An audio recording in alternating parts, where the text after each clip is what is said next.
Ladies and gentlemen, welcome to the Paranormal Portal Night Terrors. I'm having a night terror right now. This is what I get when I try to play with the technology and all. I tried to start it up on YouTube made a change today too, of all days. So they took away the normal way to launch the program that I usually use, but they have a new one that they made me use, and without going back to the classic studio, which is, if you're not a creator, you probably won't understand what that means. But I went through the list and all this garbage, and I thought it was all set up right, but apparently, it's still when I launched my stream, it's launched two streams. It launched the one that I set up on the new one, and then when I started streaming from my streaming software, it launched a whole new one. So now there's two live streams going on, one of which I'm going to have to delete, which is the dead one. But I think you guys are here. Are you guys seeing me and everything okay? Everything working on the screen? Please let me know. I don't have my normal tools to see with, so I'm kind of winging this. So let me know if that's the case. Are you guys seeing me? Hello? All is well. Thank you. I appreciate that, Beth. I don't know. It's this darn technologies. So there's like two people or two likes on the blank stream. I appreciate that. Both of you who liked the blank stream, but I hope you guys all made it over here. I'm just going to close this damn window because it's like thoroughly pissed me off now. So I don't know why, I don't know why it's necessary to recreate the wheel. It's like, I understand YouTube wanted a new back end to their system, or maybe they even needed one, and then that's fine. But why does every freaking software company feel the need to reinvent everything? Like the way it looks, I mean, you work hard to understand where the hell is everything at, and then, they come out and like, hey, new and improved, and you got to relearn everything, because like everything is not in the same freaking place anymore. Oh my God, it just drives me up a wall. It's the struggle of an independent creator, man. It's not easy being me. Oh, God, it just pisses me off. I tell you what.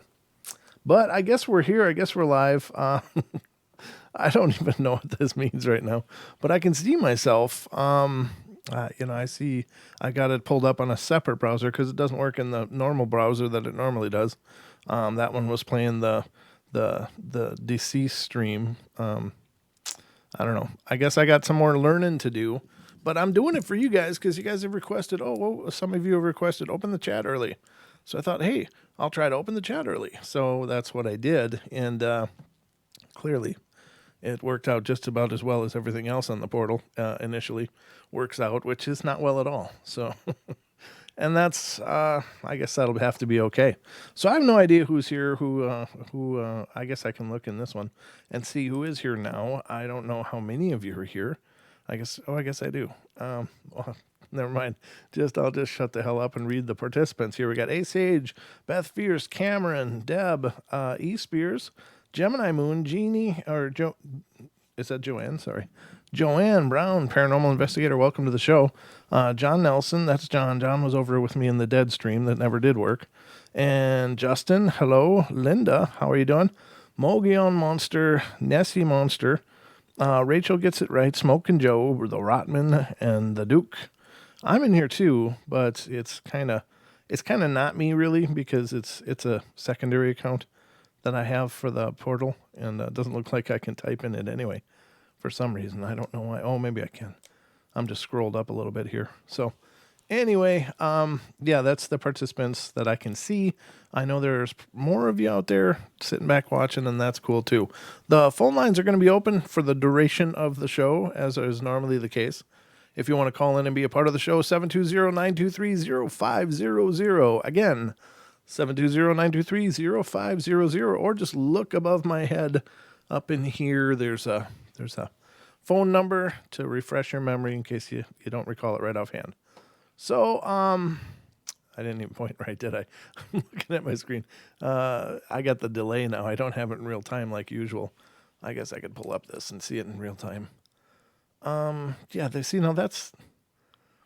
the wrong freaking chat too. What the hell? The one that's in the box is actually the wrong one. So that's on the dead stream. So that's just my freaking day right there. Let's see. Let's see what I can do. What the hell? Let me see. Where am I? I'm going to try to get this sorted out if you guys don't mind. It's just driving me crazy. It's like really driving me batty. Okay, so that's, there we are. Okay, I can see it now. I got everything the way it should be, but I got to do this. Let me do this first, and then, oh my God, I don't need a sidebar. These are the struggles, ladies and gentlemen. The struggle is real, for me at least. Let me get this all set up the way it needs to be so that you guys can actually see the real chat. What the hell did I just do? Okay, there we go. All right, let's go here. Properties. And I'll paste. All right, so this should now be real and working. There it goes. That's the real chat now on the screen in front of your face as soon as it refreshes for you. But anyway, thanks for your patience with all of this. Of course, I am doing it to try to help give you guys more features, more things that you want. But unfortunately, it's nothing ever works out just like it should. And be that as it may, the show must go on. And I guess part of that is I got to actually read you some stories then, huh? But I guess I hope you're ready. Can you tell I'm exacerbated? It's like, oh, God. All right.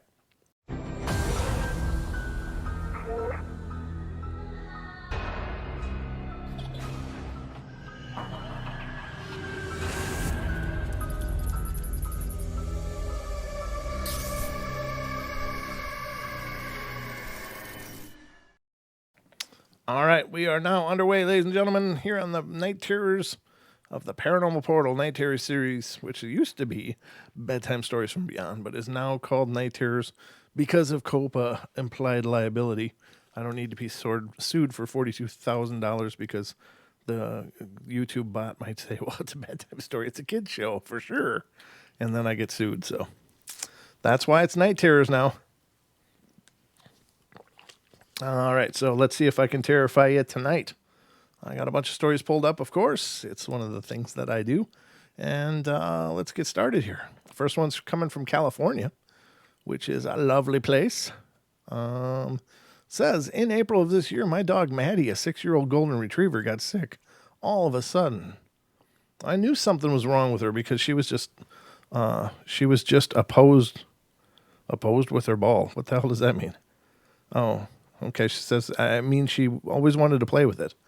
She started moping around and stuff and not eating, not playing with the ball. And I talked with my grandparents, who I had been staying with at the time. And I said I need to take her to the vet, but they said, oh, she has an upset stomach or something.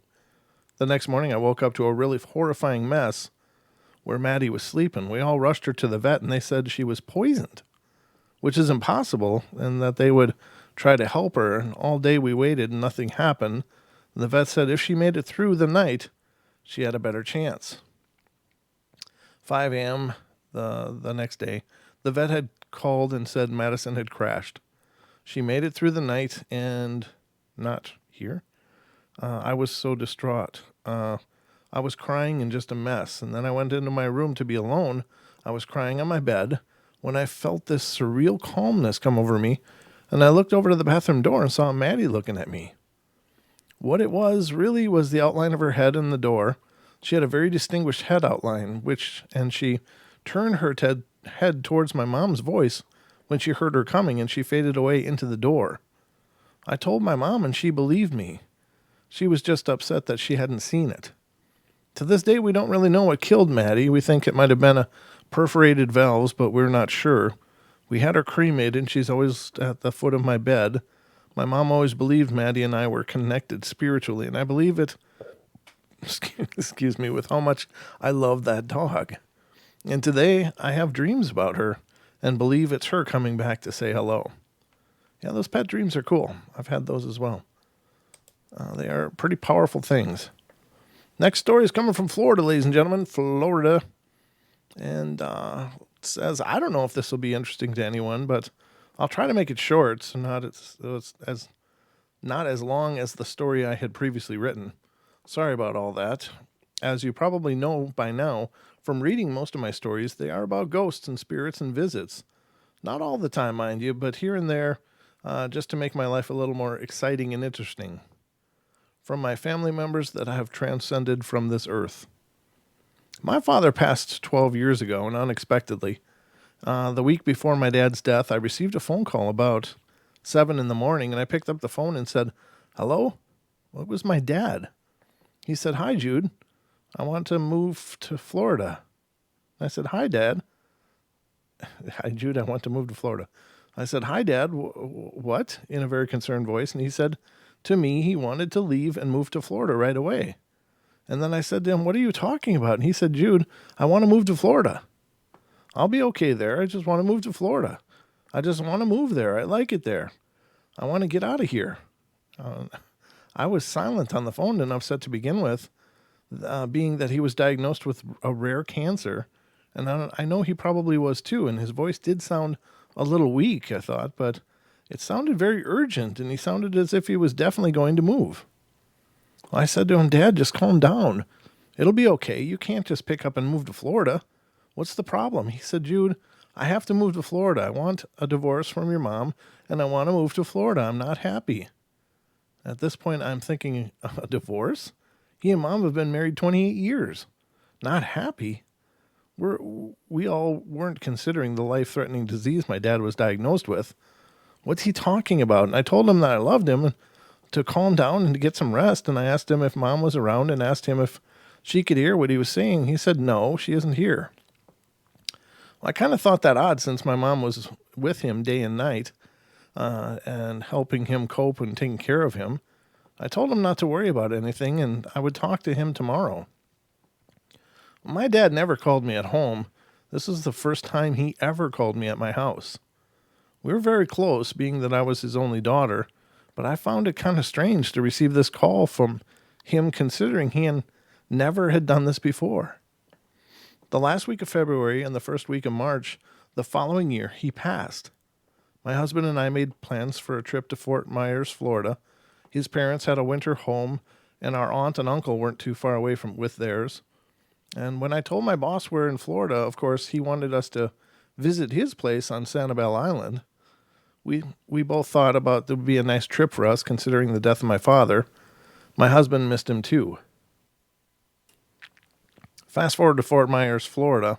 Will and I thought it would be nice to go to the flea market with his aunt and uncle, and they picked us up in their van and were showing us some of the signs on the way.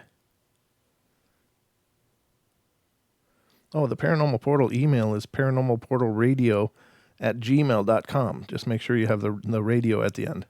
Paranormalportalradio@gmail.com.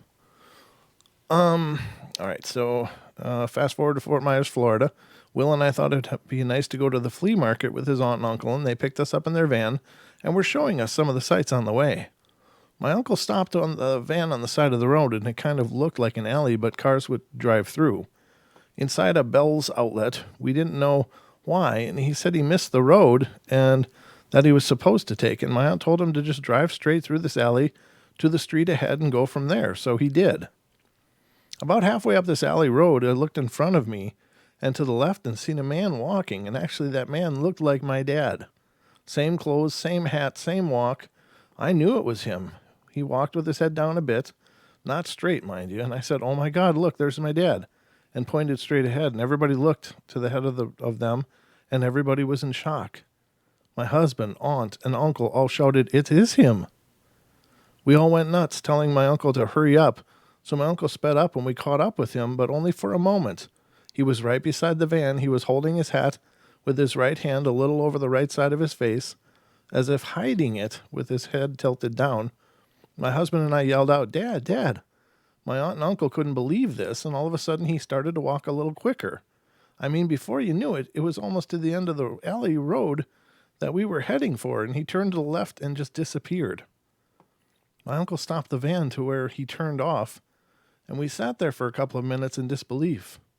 My aunt and uncle kept repeating, "Did you see your dad?" "It was Kenny. It was Kenny. It was your dad." And we all cried with happy tears because we'd seen him for one last time in his solid form. To this day, when reminiscing with my aunt and uncle, they always end up talking about seeing my dad in Florida. When I think about this occurrence and the phone call I received the week before he passed, It's a little eerie, so unexpected and coincidental to see my dad walking in that alley road in solid form. A road that we ended up because it was a wrong turn. Thanks for reading. Or was it a wrong turn? Sounds like a right turn to me. I'm just saying. Looks like you were meant to see your dad. What a powerful story, though. Very cool. Those solid manifestations are really bizarre. I mean, they're amazing. And I often wonder, and I've said this many times before, but I tend to be redundant, so you'll have to deal with that. But I just keep wondering, how many times have any of us sat and talked to a stranger and maybe it was a spirit? You know, they were so fully manifested that there was no way to tell it was not a person. How many of us have had conversations with spirits and not known it? I tend to think maybe many of us have. I don't know why, but it just feels like I really believe we're swimming in this world of spirits. Like they're everywhere. They're all around us. And perhaps sometimes they just pop in to make sure we know they're there. I don't know. I know I met an angel, but that's another story, and I've shared that on the show before. But I don't know. I often wonder.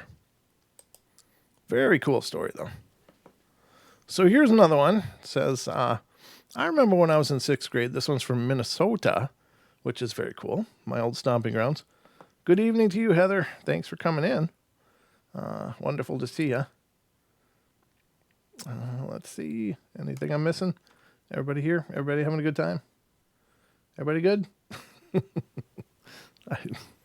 All right, so Minnesota. It says, remember when I was in 6th grade and living in an apartment complex where we just moved in, located in Dallas, Texas. Why the hell is this from Minnesota? I guess we'll find out. At that time, my mom worked first shift and my dad worked third shift. My mom was my alarm clock that she called to wake me up so I can wake my younger siblings, not siblings. Before going to the bathroom, I woke my sister up to get ready and asked her to tell my little brother to get up. When I got done taking the shower, I saw the doorknob moving or twisting like someone was trying to get in. Well, it didn't bother me and I didn't care. As I grabbed the doorknob, one of us was trying to get in and out at the same time. When I opened the bathroom door, there was a black, long, straight hair with the same height like my sister's swing to the right going to my parents' room. Well, I jumped when I saw the long black hair, and I think she got scared and ran away from me. I guess we were both kind of scared of each other. I don't know why at that time I didn't just grab the thing's hair. So it wasn't the sister's hair then. Okay. I followed her, and it took me directly to my parents' room. And there was my sister rubbing her eyes, sleeping next to my brother, and trying to get up. I don't remember being afraid, but I asked my sister in an angry tone, was that you? And she said it wasn't her, and I told her that she needs to stop playing tricks, or I'll tell Mom on her. That evening, I told my mom that I saw something with long black hair, just like my little sister, and my mom told her to stop playing around. My sister was mad and said it wasn't her, and she didn't do it. Then my mom just stopped there. When we got a little older, I asked my sister one more time if it was her back then, and she said she swore it wasn't her, and she was not trying to scare me. And one time I reminded my mom, and she knew it wasn't my sister. She said she didn't want to scare me. My mom was very confusing. My mom was very confusing, and I asked her why little kids see things. My mom said some kids can see, feel, and hear things. That was really not very well written. First of all, it had nothing to do with Minnesota at all, but it had everything to do with Texas, apparently. But I don't know. Okay, this one's coming from Alabama. It was 8:26:08, so around 12:45 a.m. And I just walked to my car, and I was getting into my car. I caught a glimpse of a shadow in the hallway I had just left.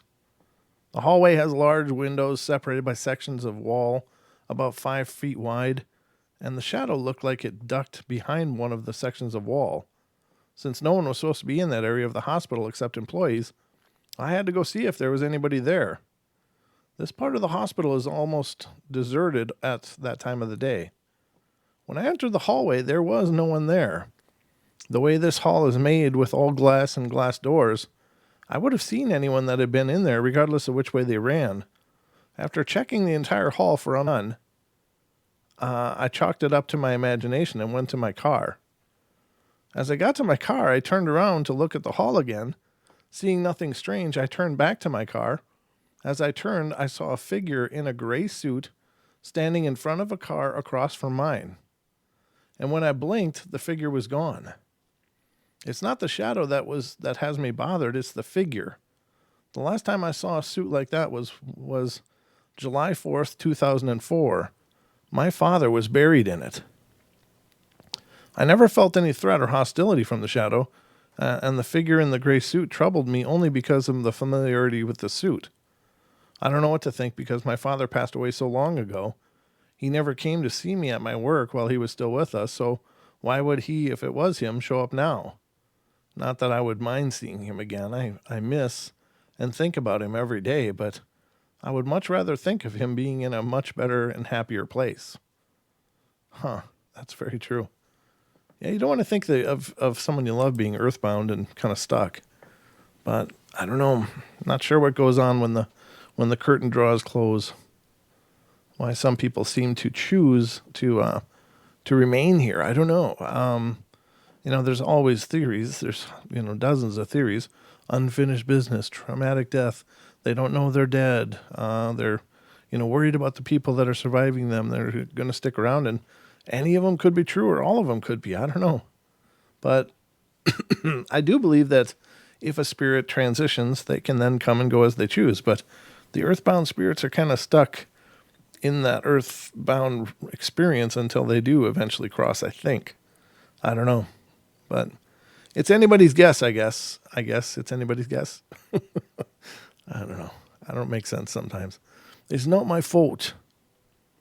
This is unscripted after all. This is me making up my words as I go. As I think of things, I just ask the questions. And you guys are welcome to provide answers if you got them. Again, 720-923-0500 if you've got any input on all that. There's lots of ideas, of course, but who knows? Who knows for sure? All right, let's go to Ohio. This is next. When my mom was a little girl growing up during the Depression in rural Ohio, she knew her family was different. Her 5 sisters and 2 brothers looked like nothing alike.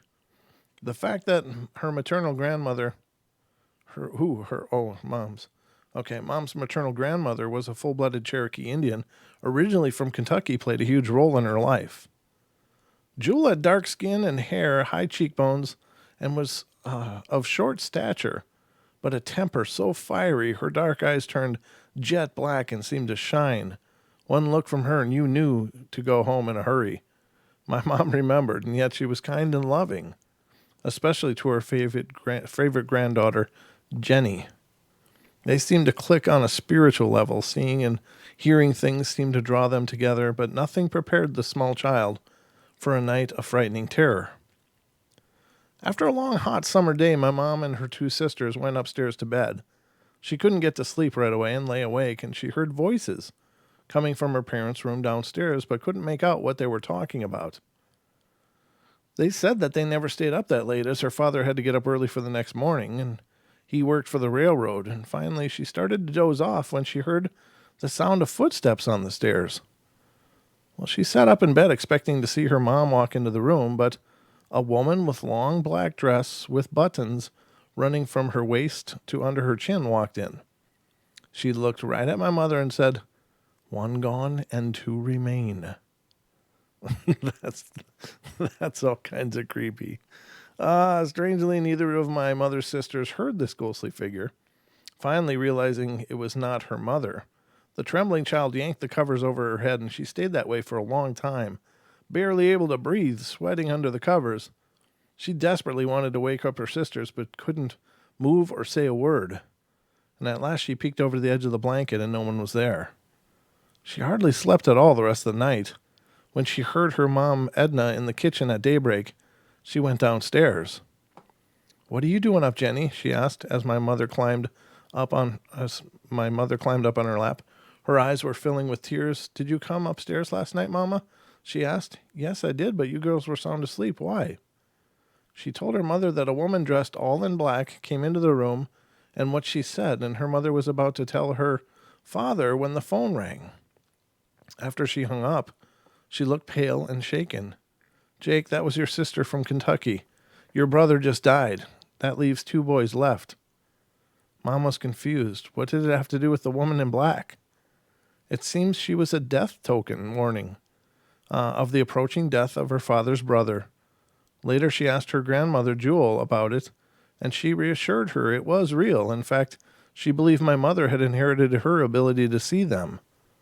Cherokee Indians believe a ghost as a guide that appears when they want to communicate with the living, only to visit or bring messages about good or bad health for a person. Yeah, there's a lot of incredible spirituality in the First Nations. At least there was. I think there is still. There's still a surviving sense of that, even though there aren't as many people that observe the old traditions. There's still some that do. But I think that First Nations people really, just by virtue of their lineage, just by virtue of thousands of years of ancestry, living in balance and in harmony with the earth, I just think they're naturally much more tuned into that than we are. All of us others, that's not the sole virtue of Native Americans, of course. There's other cultures around the world that have lived in balance and in harmony as well. But it doesn't seem to be any of us Caucasians. We tended to do a lot of cutting and remolding things to our comfort, whereas a lot of other traditions in the world seem to aspire to balance and aspire to living wholly in harmony with nature.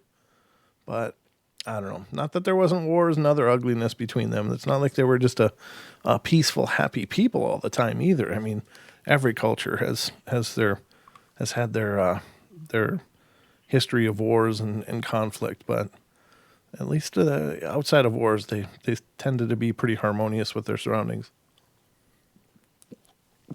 And I suppose even their wars didn't really impact the land around them as much. I mean, now our wars, we freaking fly airplanes and carpet bomb entire areas and, filling the earth with nitrates from explosives. And, then you got depleted uranium bullets and stuff. And it's like, oh my God.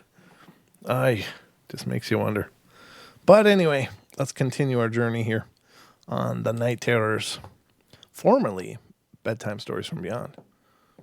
All right, Missouri is next on our list tonight, ladies and gentlemen, for our journey through the paranormal.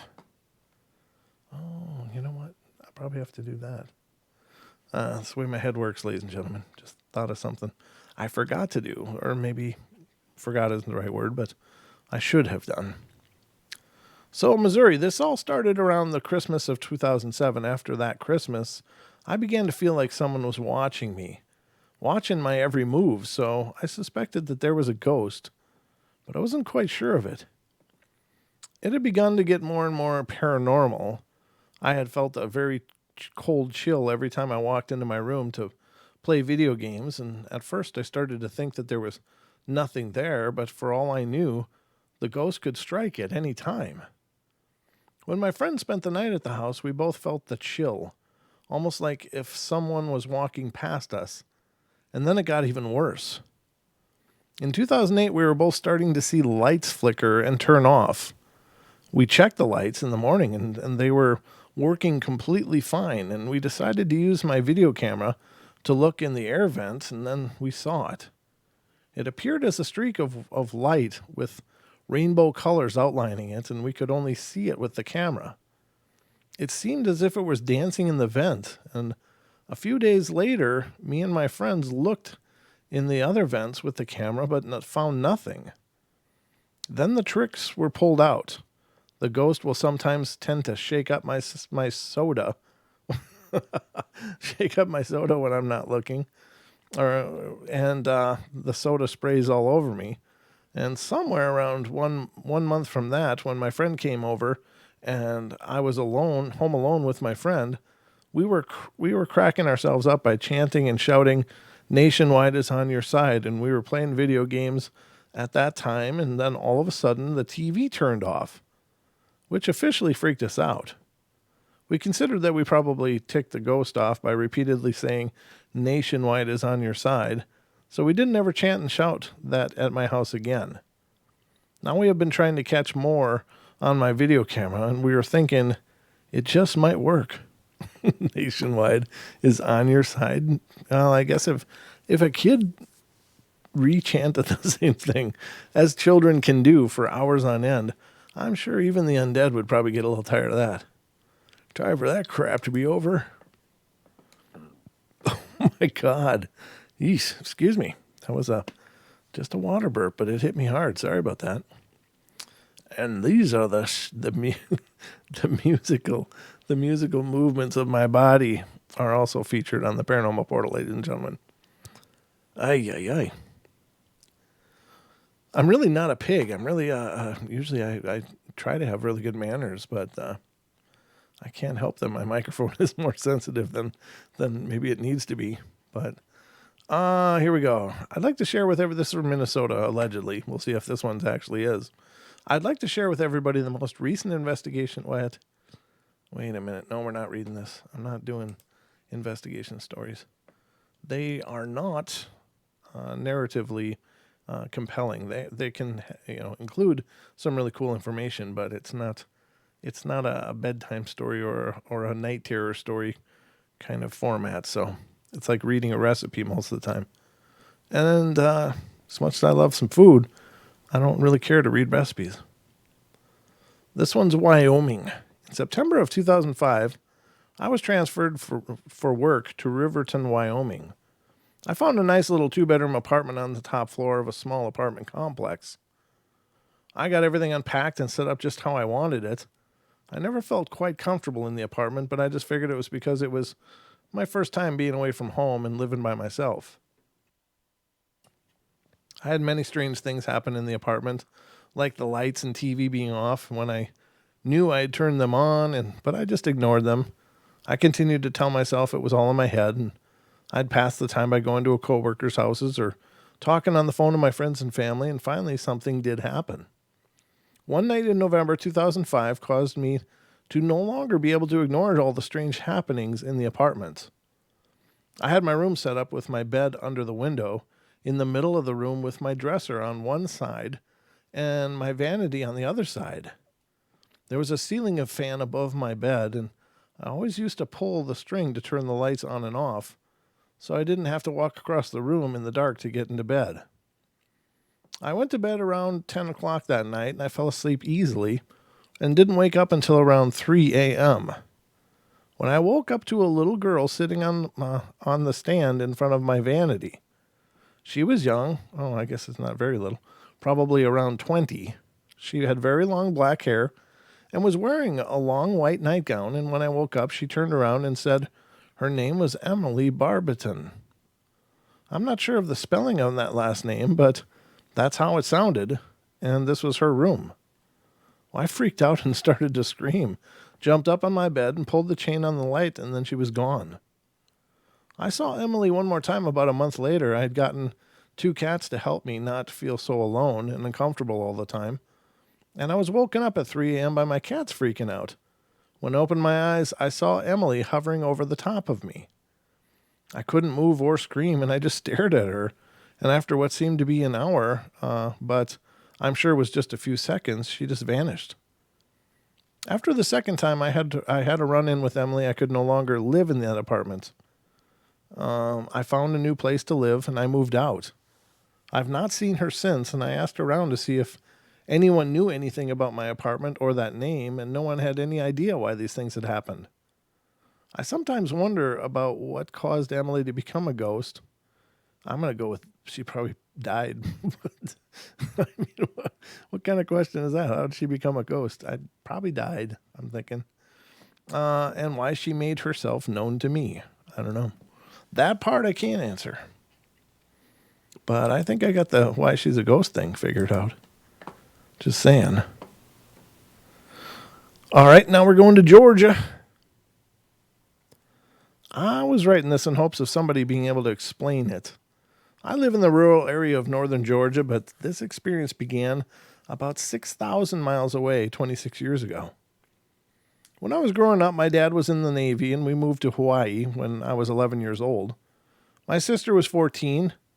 While waiting for a house on base, my parents rented a townhome in a small town called Temple Valley, and all of our furniture and household stuff was being shipped over, and all we had were our clothes. The townhouse was furnished, and it was during summer of 1982. The school year hadn't started yet, so my sister and I were on summer vacation, and we were all very excited to be living in Hawaii for the next 3 years.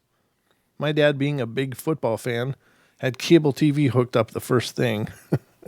A few days went by without incident, and then one Saturday morning, my sister and I got up early to go downstairs and watch cartoons, and we discovered that the cable had been cut clean through from inside the house. Well, we had nothing to do with this, but there was not even scissors or silverware. Plus, why would any of us do this? This was cable, for crying out loud.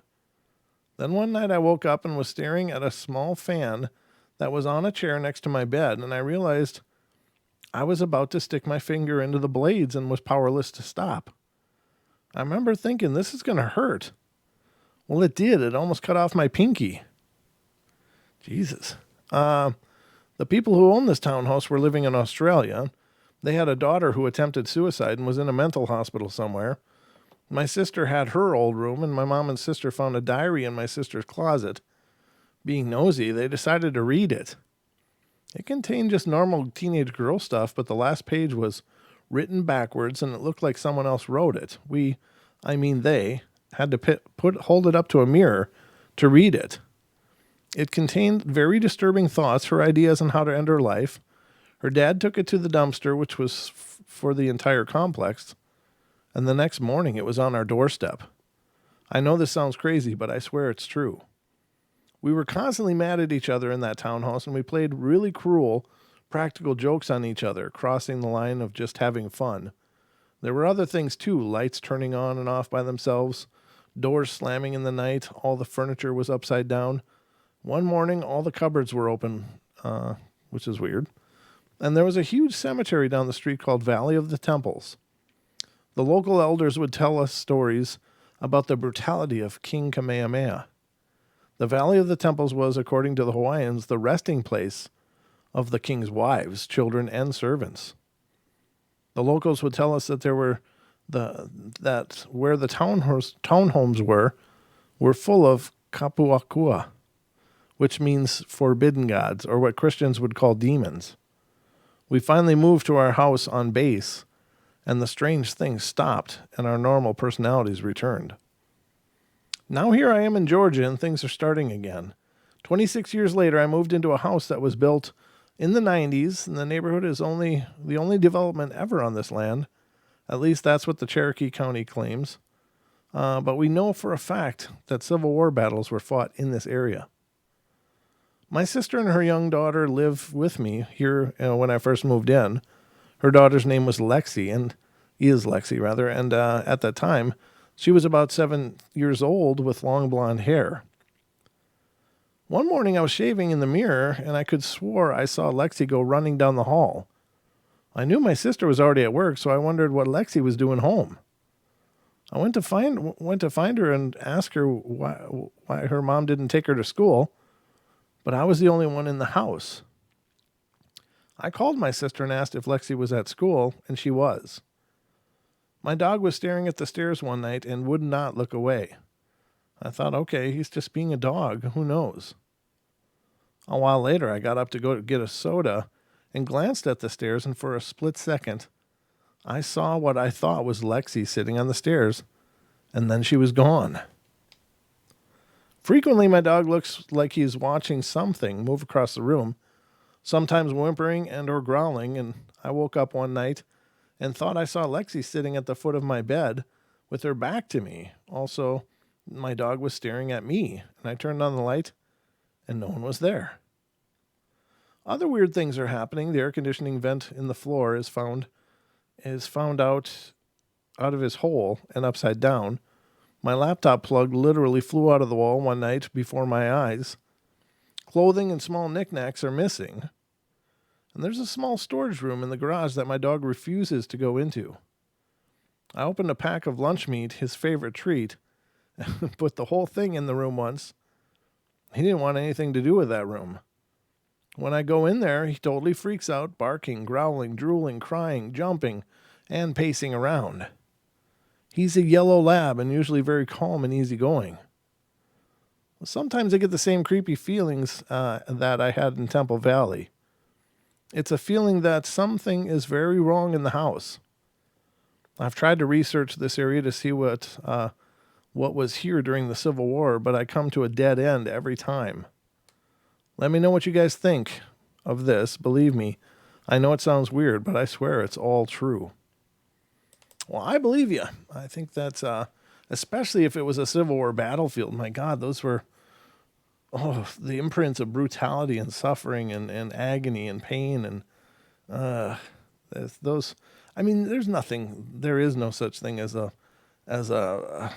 gentle war. I mean, it's always horrible, but I think that, those round balls just kind of tore holes into people, and there was nothing humane about it, and the battlefield tactics of, battlefield triage in medicine was not gentle either. Infection was rampant. It was just a time of real brutality. And with all that pain and all that imprinting on that land, I'm sure it would draw or create beings of its very own, that thrive on that kind of stuff. And maybe those beings aren't all bad. Maybe they serve a purpose that way, that they absorb the negative energy over time of an area, and maybe that helps to replenish it and revitalize it and make it go back to normal. But I don't know. There's some dark things that seem to just thrive on that pain, and so they create it themselves, and that's not a good thing.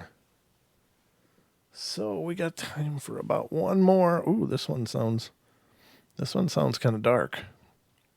It's coming from Texas. It says it's called Demon of the Civil War Graveyard. We'll see. It was June 22nd, I believe, when an event I will never forget happened. My cousin and I were at his house when we got bored, and we're in Carrollton, Texas, and we decided to go look at the graveyard, and he walked by at one point in time. Well, it was 10 p.m. and we went out and started to look for the graveyard. Went down the streets, he remembered, and he got turned around 5 times for each time we tried to find it. But what was odd was that we tried 5 different streets, and we finally tried one of the roads that we had gone down before. We finally found it on a street with a house that was leaking water from the front door. The street was darker than dark every night. Every light was off, including the house next to the one by this graveyard. We'd been looking for almost half of an hour, and we're glad to find it. The first thing we noticed were the hundreds of orbs floating around. There were some floating away from where we were starting to walk, and some that were floating away from the graveyard. I felt this unnatural pull to the graveyard, and my cousin stopped short. I asked him what was wrong 3 times, and then realized that I was halfway between the graveyard and him. He was pointing at the bushes, and I heard a crack from behind me. I turned around to see 2 evil, burning white eyes staring at me and him. I don't jest when I tell you this, for we both saw it. As soon as we did, we ran as fast as we could. We found the same places we'd walk by as if there was nothing to it, even when we couldn't find the right way before. This, of course, was not the first time I had run into such things, but I didn't alert my cousin to the situation, seeing as I recognized the eyes. We had made it back and alerted my stepbrother back home. We had many encounters that night and the night after, truth be told. I'm being watched right now. Doo-doo-doo. I don't know. Again, there's that demon word. People just throw it around. It's like, must be a demon. Probably not. Probably not. It may be, but probably not. Just my 2 cents, of course, ladies and gentlemen, but what the hell do I know? I'm just here having fun. I hope you guys have enjoyed it too, but let's see. Tomorrow we got a new podcast coming out, so I hope you guys will check it out. I know you all are probably getting ready for some Thanksgiving. Sorry, I was just distracted for a second. If you get a chance, head over to Bigfoot Odyssey. To those of you who are fans of the site, if you're not a fan but you're interested in Bigfoot, head over to Bigfoot Odyssey because they just released a new documentary, and I'm gonna go catch it myself. I haven't seen it yet, but I got to check out that one and Duke's new one as well. So, but head over to Bigfoot Odyssey, check out their new documentary they just put out having to do with Sisters of the Moon and a Bigfoot investigation they went on over there. Definitely check out World Bigfoot Radio with our very own Duke here in the chat room, and he is Bigfoot Radio in the chat room is Duke, if you didn't know that. And he founded and operates World Bigfoot Radio, which is on YouTube as well.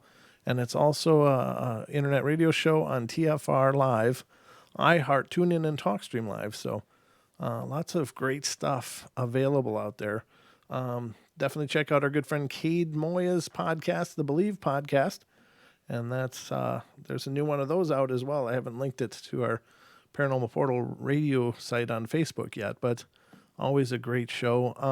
And of course, the list goes on and on and on, but don't forget Sasquatch Chronicles. But then again, I don't think anybody ever does. It's a wildly successful show.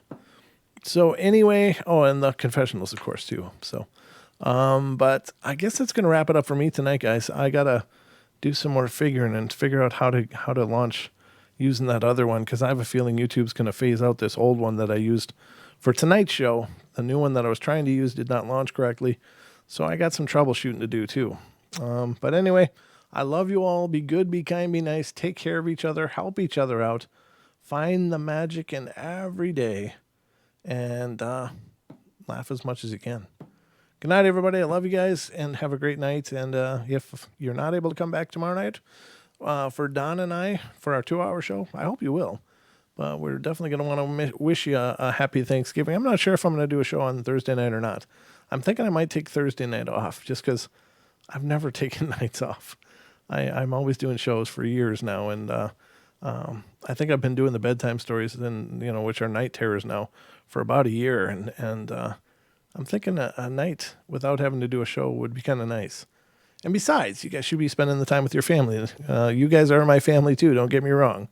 But it's a sacred time, so maybe I'll do it, though. It's hard to stay away from you guys. That's the problem I have, is then I start thinking, I'll just relax, and then I miss it, and then I end up coming in and do them anyway. So I'll leave it kind of up in the air. I'm not sure what I'm going to do. Maybe we'll do a show on Thursday, on Thanksgiving night, for those of you who are in the States celebrating that with us. For those of you abroad, seems everybody has their own Thanksgiving, but it's different times of the year. So, but we'll be celebrating it here on Thursday.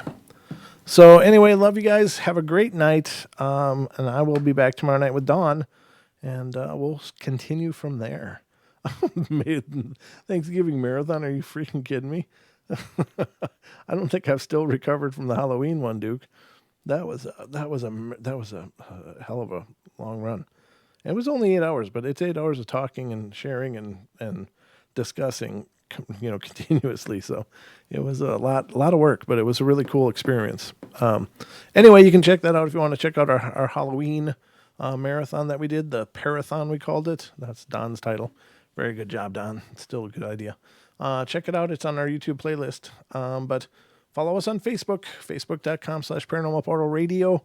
Follow us on Twitter, twitter.com/Paranormal Portal, PORTL. And I don't know what else. Check out the podcast. Subscribe if you like the podcast. Head over to iTunes and leave us a glowing review. We would love that very much. So, all right, guys, love you bunches, and we'll see you tomorrow night for another episode of the Paranormal Portal. Good night, everybody. Sweet dreams.